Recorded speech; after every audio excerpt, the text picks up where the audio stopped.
चंद्रशेखर आजाद रावण के साथ आखिर ऐसा क्या हुआ कि इस कदर भावुक हुए, जिसने भी देखा वो सोच में पड़ गए। कुछ न कर पाने की तड़प में भावुक हुए चंद्रशेखर, गुस्से में आकर इतने आग बबूला हुए, अब से पहले शायद ही चंद्रशेखर आजाद का ऐसा रूप देखा होगा। भावनाओं में चंद्रशेखर ऐसे बहे, सामने भी जो साथ था वो बस देखता रह गया।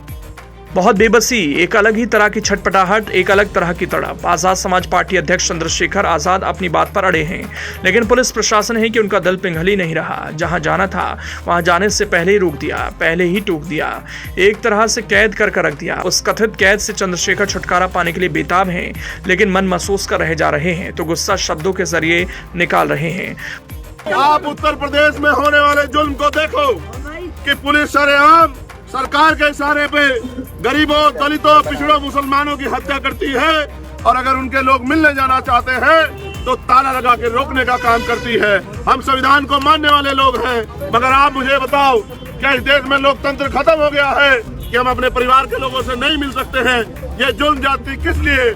उसकी माँ इंतजार देख रही होगी, उसके पिता इंतजार देख रहे होंगे कि उनका भाई चंद्रशेखर आजाद आएगा, उनको न्याय दिलाएगा, उनके आंसू पूछेगा। मैं क्या जवाब दूंगा उसकी माँ को जिसने अपना 17 साल का बेटा बाबा साहब के लिए खो दिया?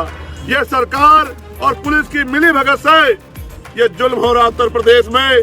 दलित अब उत्तर प्रदेश में और देश में सुरक्षित नहीं है। इस देश के दलितों को जागना चाहिए। इस देश के दलित, पिछड़ों, आदिवासी, मुसलमानों को, सिखों, जैन, बौद्धिस्टों को, ईसाइयों को समझना चाहिए कि जब तक आप अपनी राजनीतिक ताकत नहीं बनाओगे तब तक आप इस देश में मारे जाओगे।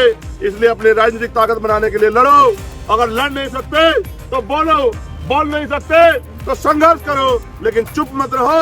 आपकी चुप्पी आजाद भारत में आपकी हत्याओं की जिम्मेदार बन रही है।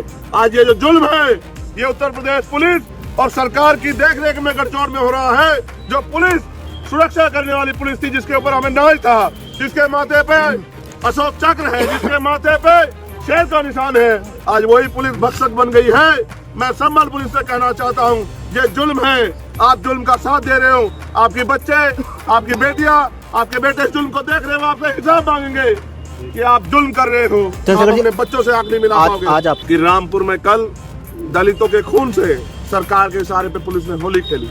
एक 17 साल के बच्चे की गोली मार के हत्या कर दी। कई लोग घायल हैं। आज उन्हें मेरी जरूरत है। पुलिस दबाव बना रही है। परिवार के लोग बार बार मुझसे अपील कर रहे हैं कि भाई आ जाओ। मैं यहाँ आया था, लेकिन पुलिस ने मुझसे कहा कानून व्यवस्था बिगड़ जाएगी। मैंने इनसे कहा कि आप देख रेख कर लो, मैं उनकी मदद करने के लिए जाना चाहता हूँ। मैं अकेला भी चला जाऊंगा, मैं कम लोगों के साथ चला जाऊंगा, लेकिन इन्होंने इसका ताला लगा के ये जो वादा खिलाफी की है।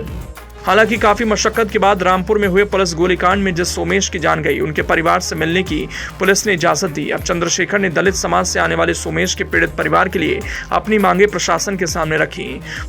मामले की न्यायिक जांच हो, मामला फास्ट ट्रैक कोर्ट में चले, घटना में शामिल सभी आरोपियों के खिलाफ सख्त कार्रवाई हो, रिपोर्ट के अनुसार दोषियों को गिरफ्तार कर जेल में डाला जाए, पीड़ित परिवार को 50 लाख रुपए की आर्थिक मदद और एक सरकारी नौकरी दी जाए, अम्बेडकर पार्क को शीघ्र बनाए जाने की अनुमति एवं सरकारी निधि से सौंदर्यकरण और मृतक की प्रतिमा पार्क में लगाई जाए, सभी घायलों के बेहतर इलाज की व्यवस्था और इन्हें भी आर्थिक मदद दी जाए।